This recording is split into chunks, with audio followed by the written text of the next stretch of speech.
अच्छा लूडो जी, जब ये गाना और हिट भइल रहे, जैसे कि मने बबी लाशा हो जा या फिर आपके 80 ना 85 हमरा 90 चाहिए, वो बेरा हमने जो जैसे कि ये बड़ा मने गायक प्रधान इंडस्ट्री हो गई बेटे, ठीक है। इंडस्ट्री में मने लोग गायक के हीरो बनावता, वो बड़ा फिर हुआ कि मने कोनो ऑफर आइल है कि ना?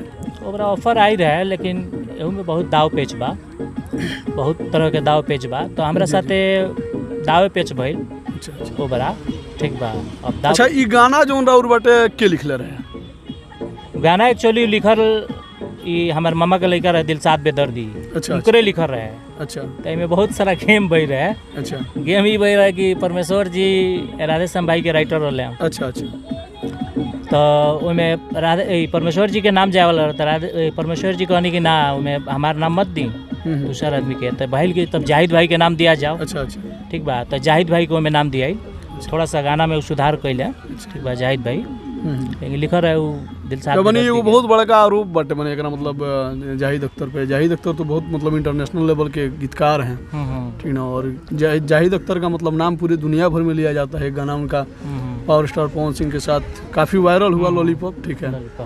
और ये जो आपका गाना है, इस गाना का भी क्रेडिट उन्हीं को जाता है, जाता है। मान लीजिए नाम है तो जैबे करेगा। गाना वो दिलशाद बेदर्दी और हम ही बैठ के लिखे थे। अच्छा अच्छा। क्योंकि बोल ये चला हुआ था एकदम, बोल मैंने मार्केट में चल रहा था, ठीक है। तो बोल कुछ दूसरे तरीका से था, इसमें सुधार करके आदमी फिर जाहिद भाई से इसको दिखा के उसमें मतलब थोड़ा ये तुकबंदी का प्रॉब्लम था, तो हम लोग उनसे सुधरवा के उन्हीं का नाम डाल के गा दिए। जाहिद भाई तो बहुत बड़े गीतकार हैं और आप बहुत बड़े गायक भी थे, ठीक है। और जाहिद अख्तर आज भी इंडस्ट्री में काम कर रहे हैं, ठीक है। क्या जाहिद अख्तर के साथ फिर जुगलबंदी मतलब दोबारा आपका देखने को नहीं मिला, ठीक है? फिर मतलब जैसे कि शुरुआती दौर में आप लोग तहलका मचाए हुए थे, अब तहलका नहीं मचा रहे हैं लोग साथ में, क्या? देखिए मेन चीज़ होता है ना कि आदमी का विचार मिलना चाहिए। मान लीजिए आप हमारे साथ हैं दिखाने के लिए और काम आप दूसरे के साथ कीजिएगा तो ये दिक्कत है ना।